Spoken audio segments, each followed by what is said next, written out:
কি তো হয়েছে গত এর আগে কি আপনারা তো এখানে ওইদিকে আসতেন, আজকে এদিকে বুঝছেন কি হয়েছে ঘটনাটা কি?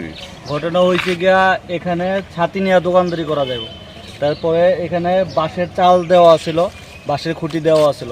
কালকে মিউনিসিপ্যালিটি থেকে কিছু পুলিশ এসেছে, পুলিশ যাওয়ার পরে তারা কয়ে গেছে যে বাঁশের কোনো চাল বা খুঁটি দেওয়া যাইতো না, তো এটা সরানো হোক। তো আমরা দুপুরের মধ্যে সরাই দিছি, তারা বিকালবেলা আয়া ভিডিও করে নিচ্ছে। এখান থেকে ভিডিও করা নেওয়ার পরে দেখা গেছে যে ঠিক আছে, তারা চলে গেছে গা। কিন্তু সেই আবার রাত্রেবেলা আয়া সেটা আজকে আমাদের দোকান সব ভাঙা পড়ল। এমনি মানে চাল ছাড়া বুঝতে পারবেন সেটা কইছে আপনারা চাল সরাইলেছিলেন? সবই সরাইলেছি, বাঁশের কোনো এখানে আসল না, আমরা ছাতি নিয়ে দোকানদারি করতেছিলাম।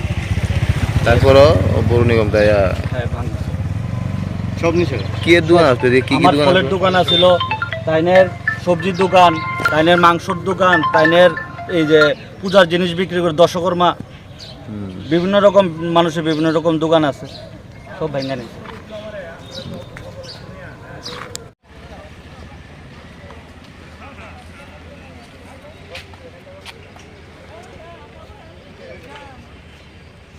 সন্তান নাই, আমি কি করে খাবো? আমি তো এখানে কত জায়গা লিয়ে বসি, কত টুকটাক জিনিস বেশি ইডি বেচে আমি সংসার চালাই।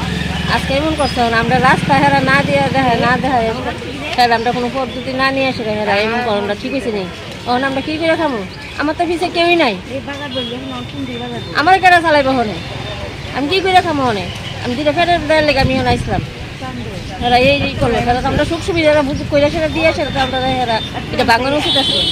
আমরা ফেরা কত রাখতে আমরা কী করে খাবো? আমার তো পিছিয়ে কেউই নাই। আমরা সুখ সুবিধা সরকারে করো, আমরা যেন খাইয়া বাচ্চা যেতে পারি। আমরা ওখানে কি বাড়াই দেবো না খামোই না নিজে করুক।